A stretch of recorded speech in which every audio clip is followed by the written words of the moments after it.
Hello and welcome back to another episode of LMScast. My name's Chris Badgett and I'm joined by a special guest, Tal Gur.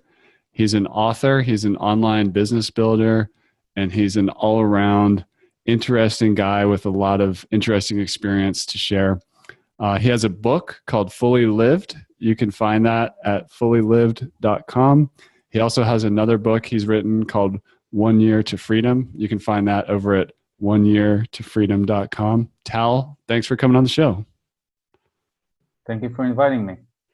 So Tal and I first... One second. Yeah. One correction. The book is called The Art of Fully Living. The site called Fully Lived.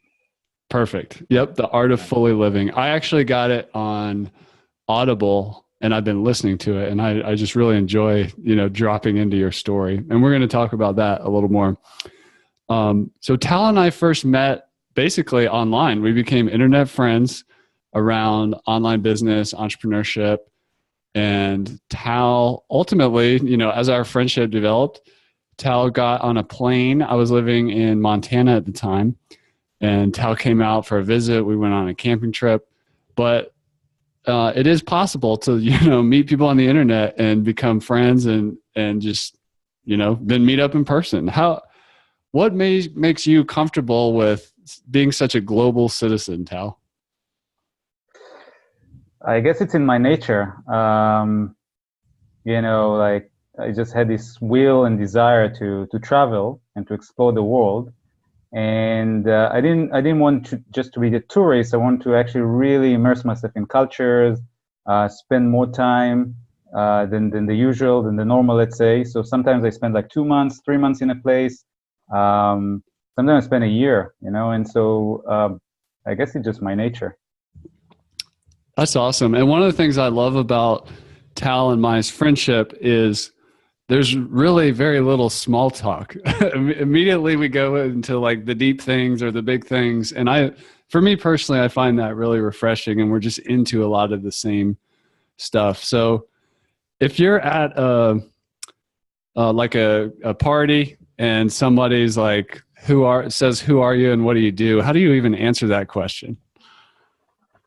Well, I used to say I am whoever I want to be because I proved myself that I can be a lot of people, like a lot of, things, let's say. But nowadays I have a more clear understanding of who I am in my nature. So the way that I found out who I am, let's say, was to kind of ask myself a quick question. What hasn't changed in my life? Like because I had so many changes. I moved between countries, I lived in Israel, I lived in Australia for a long time. And so I realized I can't label myself like in countries or religion because all those things can change. What hasn't changed? And one thing hasn't changed in my life is my desire to grow. If I, again, look back in my life, no matter what journey I did, I always went into a growth-oriented journey. And so basically, if you ask me who I am, I would say I'm a growth agent or a change agent or something around those lines. I mean, I think it's this question is pretty deep, as we can all imagine, and it's kind of a never-ending process to figure out and who you are really beyond the layers. But I'm still figuring it out. That's awesome. And I think that is also just that desire to grow is another thing that we connect on. And just to highlight some of the things that Tal has done, he's, written a couple books here. He's developed location independent freedom and built online businesses. He's run the Ironman. And really he's done a lot of what many people would consider like bucket list goals that he chose for himself. Can you tell us about your 10-year 100 goals project? Yeah, around 10 years ago, I set 100 life goals. It just happened. At the time I was in Australia. I had a conversation with two friends of mine, and we spoke about bucket lists and life goals. And one of my friends said that he doesn't set life goals or he doesn't set bucket lists because his dad died when he was 40 years old. And when he said that, something hit me. I said to myself, wow, how would I live if I only had 10 years to live? Because at the time I was 30 years old, and And I thought to myself, wow, if I only had 10 years to live, what would I do? Would I live differently? And the answer came to me it was pretty clear. Like, I wouldn't delay my dreams, my big dreams. I would really go after them. And so I went back home. I sat down, divided kind of to 10 areas of life, 10 categories. And for each area, I wrote like 10 goals. And I thought to myself, all right, if I achieve that, all right, if I go on those journeys, I would feel that I fully lived. And that also was the beginning of my website, fullylive.com. That was the beginning of the journey, really. That's awesome. What are some of the goals that you've achieved that you find that people people really get excited about when they hear about? Like, tell the listener where the best place to find the full list. Well, it's on the site, fullylive.com, and then there's the list of goals. It's just like one of the links in the navigation menu. What goals were exciting? I mean, I really like the Ironman triathlon journey. The big goals, basically any big goals that I set. So every year I set at least one big goal. I really like them because you really immerse yourself in an area, and you extract more wisdom when you do that. And so the journeys were long, and I really felt that I grew because of them. For example, with the Ironman triathlon, I really developed habits on another level even. And I learned about sleep, and I learned about nutrition, and I learned how to wake up really early. I learned how to go beyond comfort. Jumping into an ocean in the morning, like let's say 5 a.m. when it's really cold, it's not comfortable. Also, when you run like a marathon, for example, there's pain, and so just kind of dealing with the pain and even transcend and go beyond the pain, and there's a lot of benefits that come out of that. If you can do that, if you can learn how to deal with pain, for example, you can achieve a lot of other things. The other journey, like after the Ironman triathlon, was financial freedom, and I translated a lot of my, let's say, fitness goals or fitness habits into the financial arena. So it was very helpful to do it from one area to another. Very cool. One of the things that you've had a profound impact on me is how you approach goal setting. And you do it, help me figure out how to say it, but basically what I learned from you is that, you want to set goals that 100% you can achieve.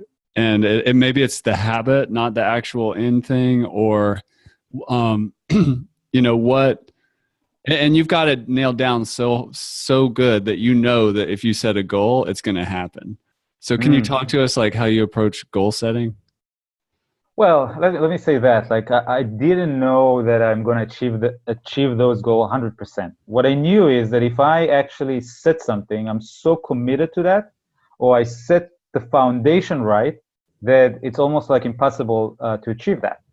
And I'll give an example. Like, for example, when we had when we had our own project, I remember setting like a $500 penalty if I don't achieve my goal. All right, that's pretty, let's say, brave to do. When $500 at the time was it's pretty taxing in that sense if you don't achieve that. But just imagine, like, if anyone, let's say, set a goal and say, I'm gonna, pay $1,000. Let's say I'm gonna pay you $1,000 if I don't achieve that. When you do something like that, you increase the probability you're gonna achieve that. The certainty is higher now because you don't want to pay $1,000, especially if it's really painful. Let's say you pay to, the government or organization you don't really want to pay. So there's already websites that do that. Like, they allow you to kind of set penalties for yourself. Like for organization that you don't like. I don't remember those sites, but just setting the penalty is actually but on its own, a way to increase the probability. There's other ways, obviously, like, for example, just sharing on Facebook. Hey, this is what I'm going to do. So again, you increase accountability. Also, maybe people can help you because of you doing that. So it's just like really telling your goals to other people, which a lot of people, they don't do that because they're afraid that they won't achieve that. So in many ways, you kind of set yourself to, when you set goals, and let's say you don't tell people, and let's say you don't set penalties, whatever, you really set yourself for, if it's going to happen, it's okay. If it's not going to happen, it's okay. And I treat it as a game. You know, it's not really, you know, if I achieve or don't achieve the goal, it's not a big deal. But I do want to pursue something from my heart. I really want to pursue something with as much certainty as I can have in myself, because that confidence can translate to a lot later. How does all that come into play when you set the goal to write a book and knowing that English isn't even your first language? And I don't like writing habits. Like, how did you make that goal happen?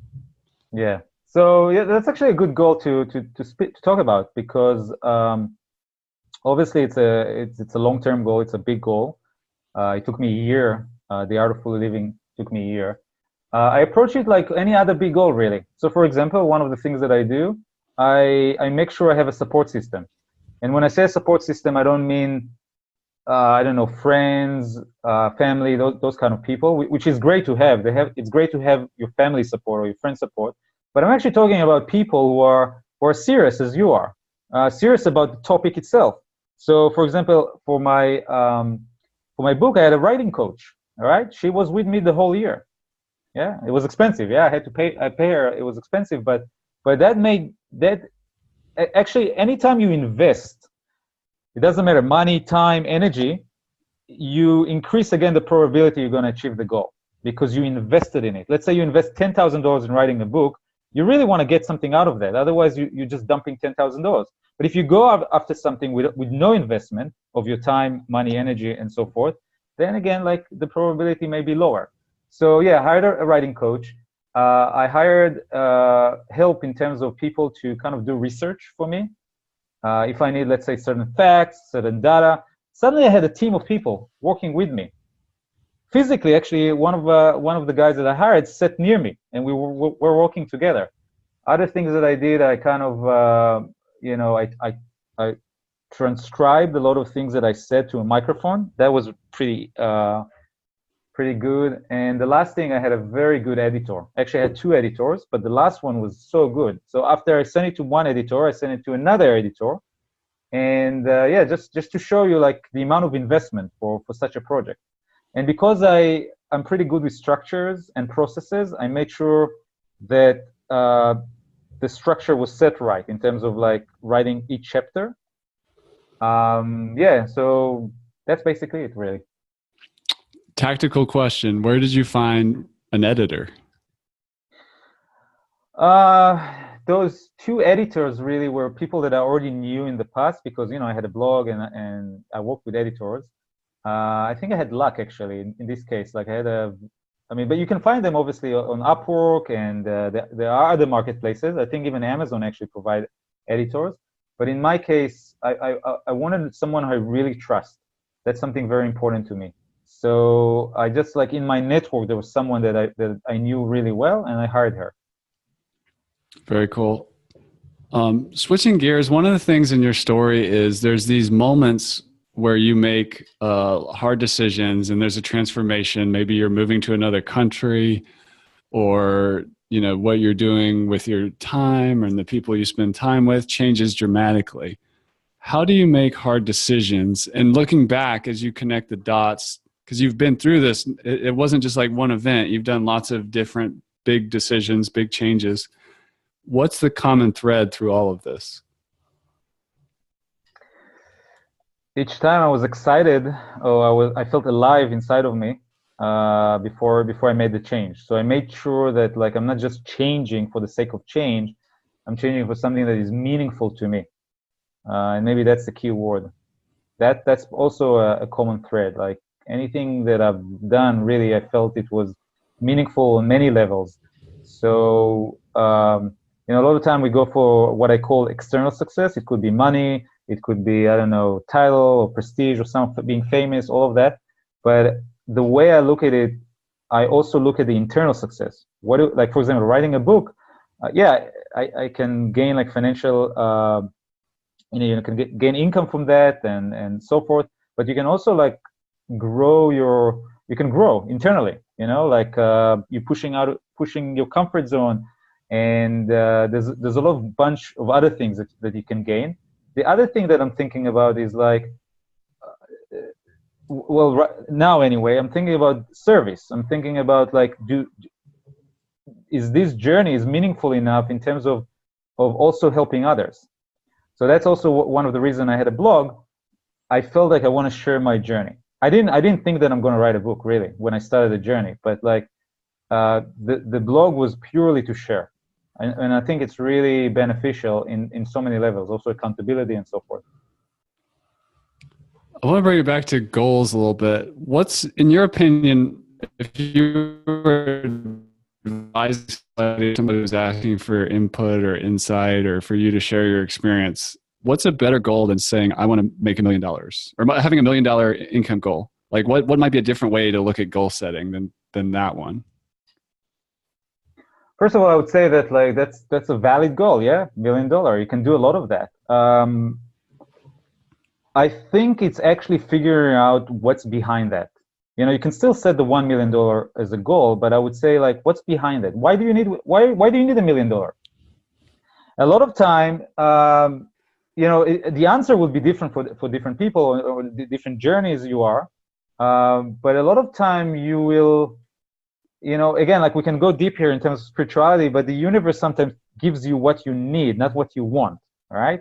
So if you really need, let's say, $1 million to make a big impact in the world, you can have a lot of driving force behind you, a lot of, you know. But if you, I don't know, want to buy like a really, really nice car, a Lamborghini or something like that, maybe, you know, that would be not, it really, again, depends on the journey you're doing, what stage you are in life right now.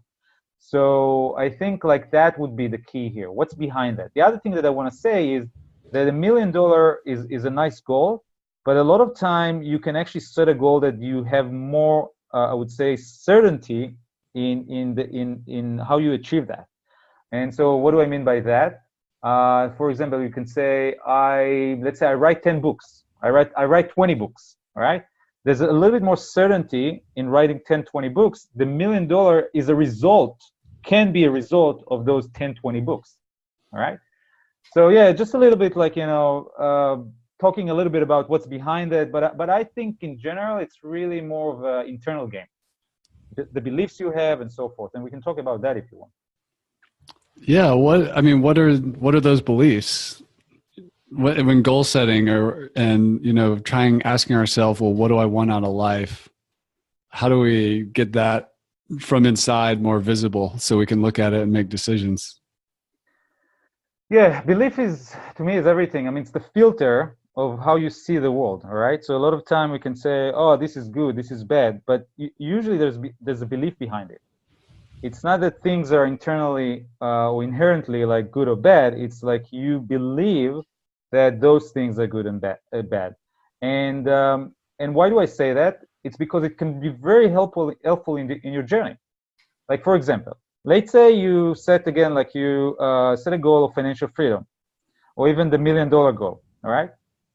If you believe, all right, that let's say, I mean, again, I'm going to give like a very, very simple belief, all right, that like rich people are, you know, are not like, you know, not good people or something like that.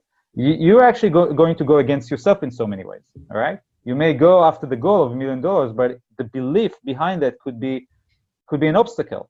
Another obstacle, for example, or not obstacle, let's talk about a different belief that can be very empowering, all right?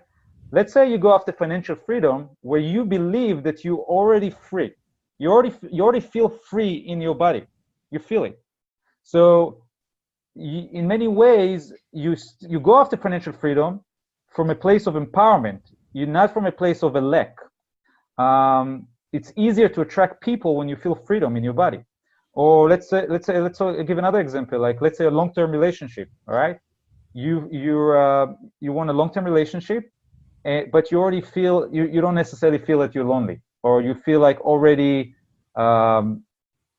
let's say, accomplished inside of you. That like any long-term relationship that come to you is a bonus. It's not like, you know, something that like, let's say, complete you. So suddenly, if you come with this happiness and abundance and feeling complete, your chances to attract another person is higher. But if you go after, you know, after this long-term relationship from a place of lack, you may actually give that energy. So that's why beliefs are so important, because a lot of times we don't notice them. Very cool. I want to shift gears to the passive income question and financial freedom, and then come back to some of the belief in coaching and teaching things.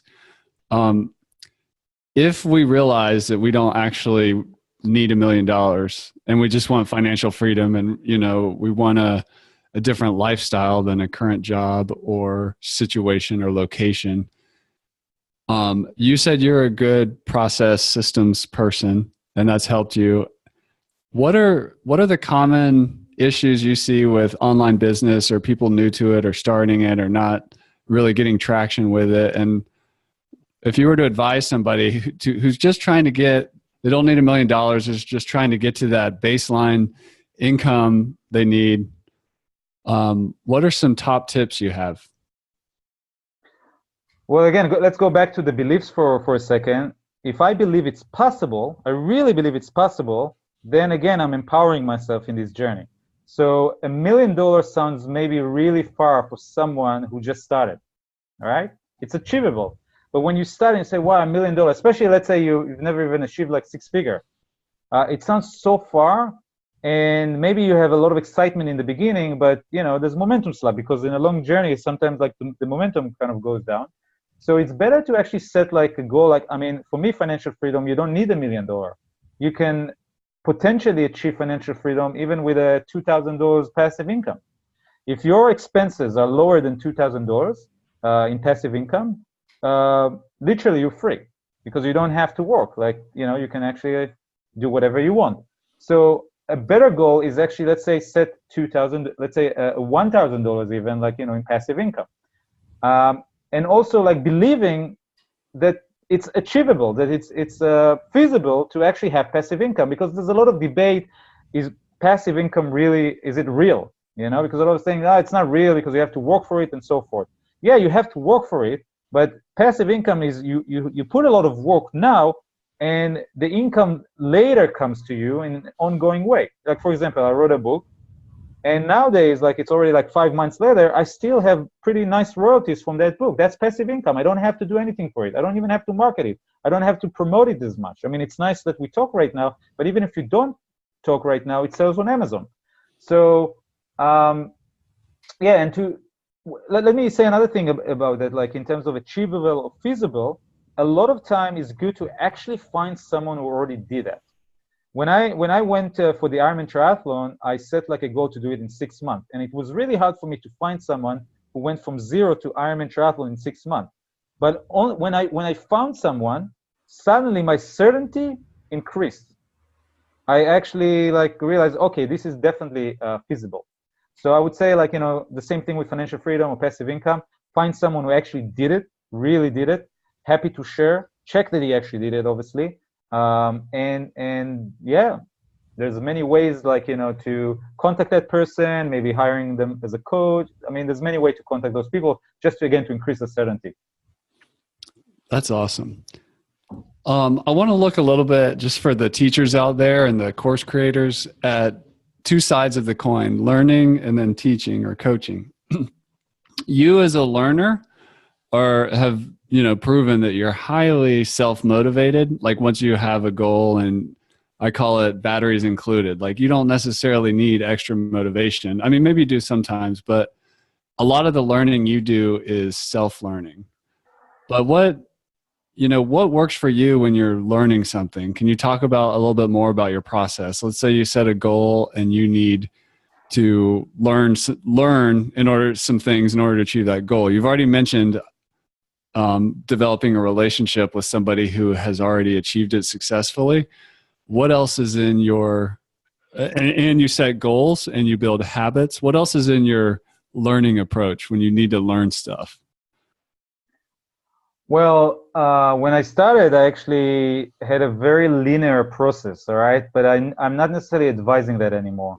And what do I mean by kind of, let's say, non-linear process? I call it kind of learning by experience or from experience, which means I don't necessarily need to seek all the information in advance, and sometimes that actually leads to analysis paralysis. what I need to do is start it right now. And then like what I need to learn will come to me, all right? What I need to learn is suddenly like, it's so here and now, it's so kind of in my face, I so need it that I'll go and seek the information in an easier way, rather than a lot of time like, I'm not ready, I need to have a lot of information, I need to have a lot of knowledge. Actually, I would say you need a lot of desire, you need a lot of will, all right? So if you already hire a coach that is a good motivator, all right? Or a coach that knows the whole about the why and figure out beliefs, like clearing beliefs. Because if you do that work, all right, this internal work, then your motivation to find the information or to find the right people would be way easier, all right? It could be a Google search, but it could be, anything else, because you have such a strong will. You're so committed. So for me, the key is commitment. And commitment really, I mean, let me say something about commitment here. Commitment it's not just a word like saying I'm committed or you think you're committed. Commitment is really the action you take. It's how much action you take. I personally measure my action. So every day I know what action I took. I record that. I learned again in the Ironman triathlon. When you train for something like that, you record everything. How much you ran, how much you cycled, how much you swam. And I said, okay, I want to translate it again into the business world. I want to know how much time I spend and what are my big goals, what are my small goals. And I want to see if I actually did it at the end of the day. And so one of my habits at the end of every day is reflection. I write down my wins, I write down my challenges, and I write down my lessons. So this kind of learning process, just for my own behavior is so invaluable. And also I do it every week. So every week I have a weekly reflection, and just like all this accumulative knowledge about yourself, which is, in my opinion, is the most important information. We constantly go and search for information outside of ourselves, all right? What do I need to know out there? But a lot of time is, what do you need to know here about yourself? The beliefs, again, all the struggles, all the even insights that you have. Sometimes, I mean, our brain is so fast, we don't even stop for a second and check what are the insights that I gained today or this week. Anyway, I can go on and on, but I think it's a good basis, let's say.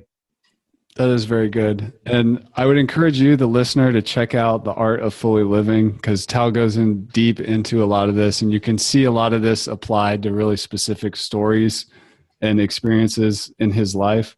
One of those, in terms of commitment, was you had some social goals in Melbourne, Australia. And then when you made the switch to committing to the Ironman and the fitness goals, a lot of things changed really rapidly. And, for example, I just smiled when I was listening to the story of you were going out a lot, hanging out with friends, getting home late. And then in not too much time, you would, it just didn't fit together anymore because you were getting up early and out on the bike doing training rides and running and stuff like that. Once you made that commitment, you didn't spend like a year reading books about Ironman, right? You got going. Well, in the beginning, I bought I think 8 books. When I just started the journey of Ironman, I remember I bought books about being kind of tough mentally, whatever, cycling, right? But again, this is more of my old me. Nowadays, I would be a little bit different. I wouldn't buy so many books. I would buy very, very specific books. I would really anything right now that I consume is very specific. But let me say something here about, it looks very different, like socializing and fitness. It's almost doesn't make, I mean, here I partied like crazy, and here I'm going on a bike like crazy. What's common here in both things, I've actually immersed myself in a journey, so the immersion is similar. And when you immerse yourself in one thing, again, I immerse myself in fitness, and then I move to financial freedom, it looks very different, but it's not so different. It's, again, you have to set habits, you have to set goals, you immerse yourself, and you're looking for support. It's basically the same, has the same structure, let's say. Very cool. If we go to the other side of the coin and look at coaches Either you coaching or coaches that you've worked with, or when you're teaching something, or so you, the teacher, you, the coach, how do you, if you're helping somebody and you have this desire to really help them get results quickly, you know, uncover their beliefs, achieve the goals that they set. One of the problems in the industry of online education is a lot of people buy stuff and don't complete it. And I think part of that problem has to do with the person creating the stuff isn't necessarily, there's more they could do as a coach and as a teacher. So if I'm designing a program, what would you advise? Like what works for you when you're coaching somebody or trying to teach somebody something? Well, I have a very simple solution. You want them to be committed, let them pay in advance. For, let's say, I don't know, in my case, it's minimum 3 months, but up to a year. So if they pay, let's say, for a year in advance, again, they're invested. So you want your clients to be invested. And so payment in advance is one way, but there's other ways to make sure they're more invested, all right? That's it. That's pretty much. Like, make sure that your clients are invested. I'll give another example. If, in order to, you know, for me to coach someone, it's not like, oh yeah, press this button and I coach you. It's not just a payment. They have to fill a form. So it's almost like, you know, an application. Just like filling the application is another, like, let's say you kind of screen the people who are really committed and not committed. Because again, you want someone committed. And even like asking them a question in the form, are you committed? Are you really committed? Because if they say that, like, maybe later they want, like, you know, yeah, I said to Tal, I'm committed. So you want to increase the commitment from the beginning of the journey, not like in the middle when it's going to be hard or it's already hard. That's really good. That's really good. How do you define freedom? What does freedom mean to you?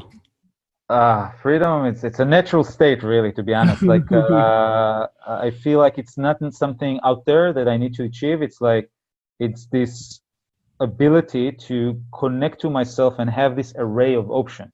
So I don't feel, let's say, locked or in a cage or you know, I can't do something with that. All right. So a lot of time, again, it's an internal work. Let's say, you know, even like, you know, in terms of emotions, all right, like a lot of times we're slaves to our emotion. And we can say, oh, you made me angry. The minute you say you made me angry, you kind of locked yourself. There's no freedom there, because suddenly another person, he or she, has the ability to impact your anger. You know what I mean? Like, which in many ways it looks right. Yeah, you made me angry. It almost makes sense. But in many ways, again, it's not an empowering statement. Empowering statement is, I made myself angry because of you. Suddenly you bring the power to yourself. Suddenly you bring freedom to yourself. Because if I made myself angry, then potentially I have the option to not make myself angry if I want. So I'm saying I'm owning the emotion. I'm owning the emotion. That is freedom for me. Like this ability of, like, you know, the outlook. It's not really even like, you know, how much money I have in my bank account or all of that. It's really like a state of mind. On one of your websites, I saw the quote, "Leave no dream behind." What inspired you to kind of lead with that message? There's not a lot of time, my friends. There's not a lot of time. I feel like, you know, time can be short, it can be long. We don't know. I mean, I don't know. Really, do you know when you're going to die? I don't know. So leave no dream behind, which means, you know, again, let's say you have a month to live. You don't know that. But if you have a month to live, you wouldn't leave like your biggest dream behind. You would go for it. All right. So it's just being conscious about the fact that right now you're healthy, maybe, or maybe not, but right now you have an ability to go after a dream. Maybe it's your only chance. Well said. Well, Tal Gur, ladies and gentlemen, check him out. Check out the book, The Art of Fully Living and 1 Year to Freedom. That's fullylive.com and 1yeartofreedom.com. How else can the listener connect with you or see what you've got going on? Well, if they really want to connect with me, they'll find me, I mean, online. So I let them invest They need to make a commitment to finding you. Yeah, exactly. Find me somehow. Awesome. Contact Chris. Yeah. Thank you so much for coming on the show. We really appreciate it. And thanks for inspiring the community here. You're welcome. Thank you for inviting me.